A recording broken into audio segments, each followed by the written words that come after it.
Tirupati SP గౌరవనీయులు సుబ్బరాయుడు గారికి ధన్యవాదాలు తెలియజేస్తున్నా. ఎస్పీ సుబ్బరాయుడు గారికి మరియు వారి టీంకి.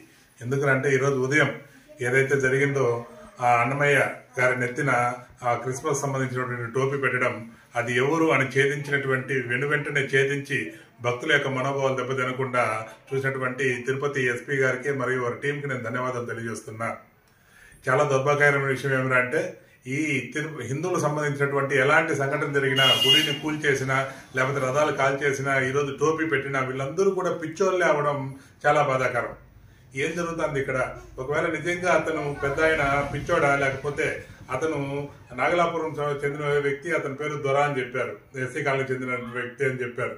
అతను బ్యాక్గ్రౌండ్ క్రిస్టియానిటీ ఉందా, లేకపోతే ఎవరన్నా వచ్చి అతని దగ్గర నుంచి పెట్టించారా, అది కూడా నివృత్తి చేస్తే బాగుంటుందని చెప్పి నేను మన తిరుపతి ఎస్పీ గారిని వేడుకుంటున్నా. అయ్యా హిందువులారా, మీకు కనీసం కొద్దిగైనా సిగ్గు శరం రోసం ఉందా రావాలి అని నేను వేడుకుంటున్నా. ఎందుకురా అంటే, అతను డే టైమే అన్నమయ్య సర్కిల్ చుట్టూ ఒక రౌండ్ వేసి పైకి వెళ్ళి టోపీ పెట్టి వస్తున్నాడు అంటే, అక్కడ అంత మంది జనాలు ట్రాఫిక్ లో పోతున్నారు వస్తున్నారు, ఒక్కరికి కూడా కనీసం వీడు ఈ టైంలో అన్నమయ్య సర్కిల్ ఎందుకు ఎక్కినాడు, అన్నమయ్య దగ్గరికి ఎందుకు వినాడు అని చూడకుండా పట్టించుకోకుండా వెళ్ళిపోతున్నారు అంటే, రేపు మీ ఇంట్లో మీ తల్లికో లేకపోతే చెల్లికో మీ కుటుంబంలో ఉన్నటువంటి స్త్రీలకు ఏం జరిగినా కూడా పట్టించుకునే స్థితిలో మీరు లేరని అర్థమవుతుంది.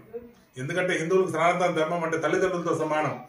మనం అంత గౌరవిస్తాం, అంత మర్యాద ఇస్తాం. అలాంటి సనాతన ధర్మానికి విఘాతం కలిగిస్తూ ఉంటే మీరు పట్టించుకోకపోవడం వల్ల అసలు మీరు ఏమి చేస్తున్నారు హిందువులు నాకు అర్థం కావడం లేదు. ఇంకైనా మేలుకోండి హిందువులారా. ఈ దౌర్భాగ్యకరమైనటువంటి మనస్తత్వం నుంచి బయటికి రండి. హిందువులంతా ఏకమై మీ ధర్మం కోసం, మన ధర్మం కోసం, మన కుటుంబం కోసం పోరాడండి. ఇలాంటి సంఘటనలు ఎక్కడ జరిగినా కానీ వ్యతిరేకించండి. గుడి దగ్గర కానీ ఎక్కడైనా కానీ ఇలాంటి వ్యక్తులు ఎక్కడైనా కనపడినా, లేదా గుడి దగ్గర ఎవరైనా పోస్టర్లు ఇచ్చిన ధైర్యం చేసి అడగండి, వ్యతిరేకించండి. అప్పుడే ధర్మాన్ని మనం కాపాడుకోగలుగుతాం, మన ధర్మాన్ని మనం నిలబెట్టుకోగలుగుతాం. ఎవరో ఏదో చేస్తారని కాదు, మన బాధ్యతగా మనం ఏం చేస్తున్నాం, మన బాధ్యతగా మనం ఎంత కొట్లాడుతున్నాం అనేది ప్రతి ఒక్కరికి రావాలి. సామాజిక స్పృహ అనేది ప్రతి ఒక్కరికి రావాలి.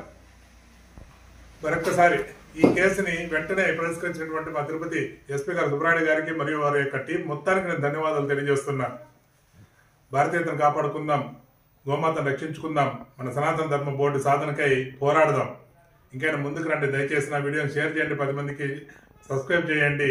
ధర్మం కోసం చేయి నా పోరాటం అందరికీ చేరే విధంగా సబ్స్క్రైబ్ చేసి షేర్ చేయాలని మనస్ఫూర్తిగా కోరుకుంటున్నా.